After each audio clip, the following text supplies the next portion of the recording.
BattleBit Remastered's update has been delayed once again, and the devs have not given us an ETA. Two things. First, I want to make it abundantly clear that I will give you guys as much information as I can of when I think the update will drop. I won't give exact dates, but I will give you ample amount of hints and suggestions on when it will be, just so I'm still in the good books with the devs. So on to two, seeing that we can't really do much about the update. Hey, you. Finally awake. Yes, we're actually playing Hell Let Loose. Now, this is a good option for everyone that is waiting for the BattleBit Remastered update. It is currently available on Xbox Game Pass for PC and consoles. Now, two reasons why I'm suggesting this is one, because it is a cheap Milsim war game that we can soak some time into while we wait for the update. I'm currently addicted. Now, the main point of this video, I wanted to talk about the two options that BattleBit is considering after the update to keep player retention. Now, this is a ranked mode or a Milsim mode. Ranked mode has been asked for a lot by the community and all the sweaty players. Or we have Milsim, which is what Oki would prefer to make for the game. I think both are viable options, but for this video we're gonna dive right into the Milsim.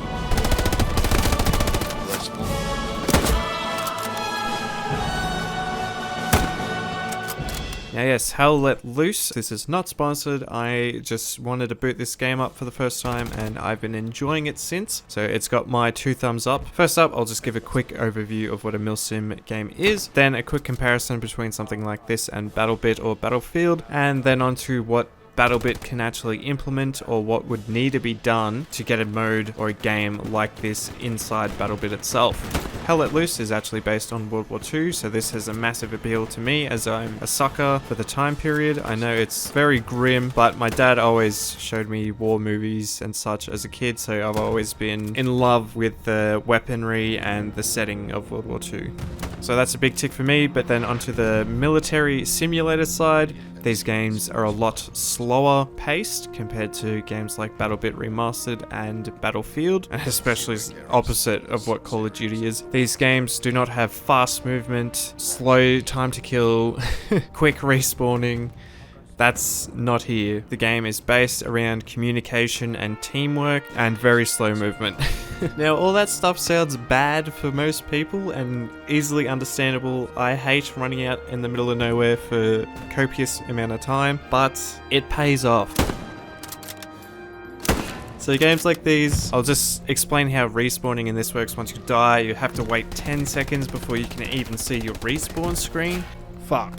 I think that's so you don't give out comms of where you've died or where the enemy position is whilst you're dead, because you're dead, you can't do anything. But then you're actually put into the respawn screen. Now respawning, you can only respawn on garrisons, and I forget the name of the other respawn point, but essentially only respawn points which your team has actually put down, or your HQ right at the back of the map. And trust me, running from that to the engagement is you don't want to be doing that. There are vehicles at the start of the map so you can all get to the center quickly, but yeah, you can only respawn on these positions that your team has actually put down. No squad spawning, which is a big one. Now this does mean that you have to move a fair bit before you get into gunfights most of the time. So the time to respawn on these can vary between 5 seconds and up to 30 seconds depending on the position of the Gary, and I think if enemies are close by, there's other factors here which I'm still learning, but yes, you can face very harsh respawn times. And yes, it can get frustrating when you've spent so much time waiting for a respawn, running back into the area of battle, and then just getting domed from you have no idea where, because there's no kill cams,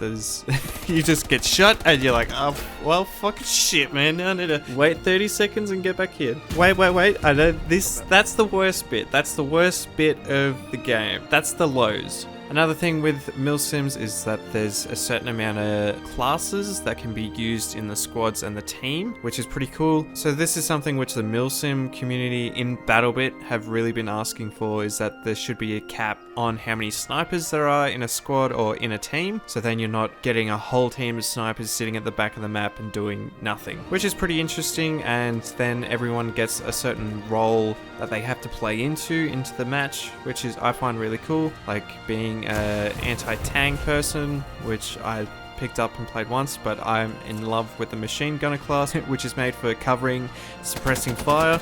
And when you do get suppressed in this game, you fucking want to shit your pants and put your head in a ditch. And then the main point of the games is you'll have a certain objective and you have to follow that objective. If it's take it and hold a point, or you'd need to take a point and push up like Frontlines game mode. But yeah, that's the gist of what a Milsim is, and that's what Hell Let Loose is. Now back to the shit bit. Now, I'll try and explain this a little bit easier. Now, when I was talking about the downtime of the game, that is completely made up for in the exciting parts of the game. Getting kills in this is so satisfying because it's not happening as often as an arcadey game like Battlefield or Call of Duty. It's not instant gratification of running around a corner, getting a kill, get a kill, die, come back instantly, run around a corner, get another kill. That doesn't happen in this. Oki talks about how chaotic BattleBit is at the moment. By doing a graph, you'll have the line pretty much always at the ceiling. There's no really dips of downtime, so it doesn't give your brain the chance to relax, or there's no build of tension or nothing. It's always just go, go, go, go, go, go, go, and there's no downtime to make those high moments feel much more impactful. In a game like Hell Let Loose, seeing that there is so much downtime, well, I don't want to emphasize it too much. It's it's not that bad. Sometimes it can be pretty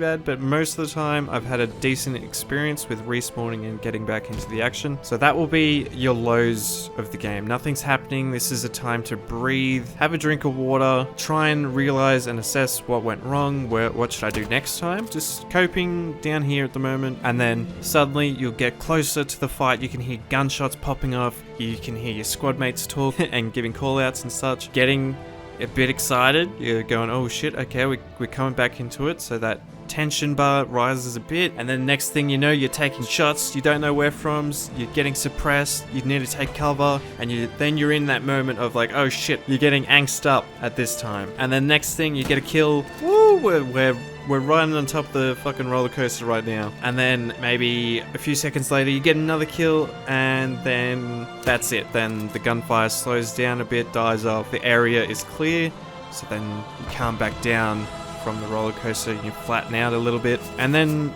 proceed to move forward, essentially take some control of the map. Most likely then you'll get shot in the head and then die, and then you go right down to the bottom of nothing happening, and then you go into the respawning process, which is the lowest of the hype bar, and you do that over and over again. So this gives you that roller coaster of emotion compared to what BattleBit is right now, which is just constantly trying to hit a high all the time. And that's actually been some of the complaints that a lot of the pro players had, was that there's even the running distance between objectives now in BattleBit were deemed way too long, and in the newer maps they have been reduced. That's basically what will happen in this game. Trust me, I've had moments where I've gotten into a good position and I've gotten like over a 12 or 20 kill streak. I can't remember what it was. I know I got an achievement for it for camping, which is pretty funny in a military sim game to have an achievement which is killed camper. But I can definitely see why Oki is leaning towards this approach compared to a ranked mode. I will cover my thoughts on a ranked mode in another video. I think I've put it over 10 hours into this game now. You can really see why BattleBit can fit into the Milsim category. Getting into this game, the controls very easy to pick up because of the BattleBit controls. BattleBit can be very overwhelming to new players with how many buttons you have to press, and jumping into Hell Let Loose, it was a breeze picking up all the button inputs for this game. So you can see that contrast. BattleBit should fit in perfectly with the Milsim genre with its key bindings. Another thing, which is communication and teamwork. In Milsim, if you do not have good communication and good teamwork, this goes from your squads, your squad leaders, and the communication with a commander, which is overseeing the whole battle, and just getting cooperation with your team to get resources to build your respawn points. I'm still learning how to do that. I've only played as the basic rifleman or the basic class yet, so I still need to learn how to do that myself. It's very interesting already. Like, there's so much here to learn in and play a part, a role in that squad and in that team that is important. No one really feels like they're not doing anything. Even the basic rifleman, which has the most available slots of 6 or so that you could just have a full squad of riflemen essentially. But even then, when you do get kills, you do feel like you're achieving and doing something for the fucking war effort, which is really cool. And getting 1 or 2 kills in this game, comparing the satisfaction of getting 1 kill in this is equivalent to essentially a triple kill in BattleBit. The team play aspect, I can really see why the devs want BattleBit to feel like this and why a Milsim would fit BattleBit. Now, to actually implement something like this into BattleBit Remastered, a lot would need to be overhauled. The main one would be respawning. Team respawns would have to piss off, and then it would have to be our spawn beacons, which would be the main point, as well as objectives. Maybe not, because when you're contesting for an objective in this, it's really important to have your garrisons down to reinforce that position really quickly. So I think spawn beacons will become a main point for BattleBit in respawns. Now, the gunplay and time to kill, I think that would either remain as what it is pre the latest update, increasing the time to kill, so pretty much what we're all used to, or maybe even quicker. But then I think that will take away the BattleBit charm, and I think having a slightly longer time to kill compared to the other Milsim games will make BattleBit stand out a little bit from the rest and not be as hard to get into, and allowing players to take a little bit more of a riskier approach essentially compared to Milsims. Like, once you run out in the open in a Milsim, you're kind of fucked. You could get shot from anywhere, have no idea. Where I think, yeah, having the time to kill not as harsh in BattleBit's version of a Milsim, I think that would make the game stand out compared to the others. Class restrictions, I think that will be a good one to bring in. So restricting only 2 support players per class, only 1 or 2 snipers per squad, I should say, sorry. So restricting how many snipers you can have in each squad or in a team in general, only having, in 127... As well, I think the main thing that the Milsim community want as well is because in a game like Hell Let Loose, it's only 50 versus 50, so 100 players, where we all know BattleBit has 127 versus 127, so I think that was the main reason why a lot of Milsim players went to BattleBit looking for that kind of experience, because it is a grander scale. You can have a much bigger military simulator, essentially, with more players. I think that's what BattleBit can bring to the table. And then as well, yeah, going into the classes, having restrictions on how many snipers you can have per squad and per team, as well as machine gunners and medics as well. I don't think BattleBit would do this too harshly, maybe harsh on the snipers, but then the other playstyles and other classes not get restricted as much. Maybe engineers, because a bunch of RPGs would be pretty overpowered in a Milsim. But then I believe medics and assault class, they should be however many as you want. And probably the biggest one would be movement for BattleBit to become a Milsim. The movement in BattleBit Remastered is too quick. There should be no air strafing and just no movement, essentially. The movement would have to be reduced. But then again, to make BattleBit stand out from the other Milsim games, I don't think it should be restricted too much, because then it will just feel and play like Squad, Hell Let Loose, whatever else. I think maybe just getting rid of the air strafing, still being able to jump clearly, just to keep that BattleBit feeling. But definitely tweaked, of course, but not too harshly. I wouldn't want BattleBit to feel like just another Milsim game. And then what we already have in BattleBit can be used more effectively in a game mode like this, which is like barbed wire, for example. That's hardly utilized in BattleBit matches now, and that could be something that would be used more effectively in a Milsim game mode to defend objectives. There's just so many avenues where I can see BattleBit strive as a Milsim type game, and I know people have probably mentioned all this after getting their hands on it for the first time, but this is really my first eye-opening into the genre and what BattleBit can really bring to the table. I can see why the devs would prefer to make a game mode like this. I'm not a dev, but I don't think it should take as much time making a game mode like this compared to making a full ranked mode, playlist, all that jazz, where I think for a Milsim, you're more likely just tweaking numbers and potentially a few game modes objectives, and that's about it, just to make it a more smoother experience. I believe right now if you got a good server and were able to tweak all this stuff yourself, you should be able to get something very similar, but I think it would still have a lot of issues with objectives and such compared to what would play out a lot better. Anyway, this video should be pretty hefty of me just rambling.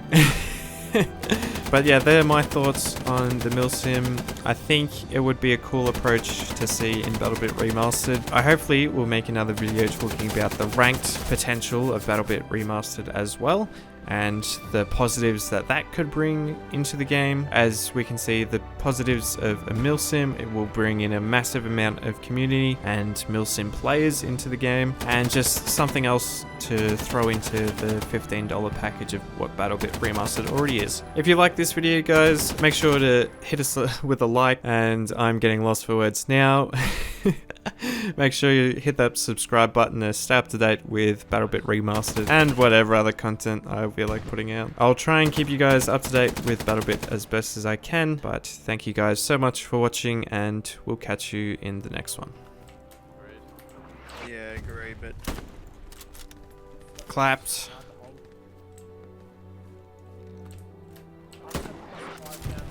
Clapped.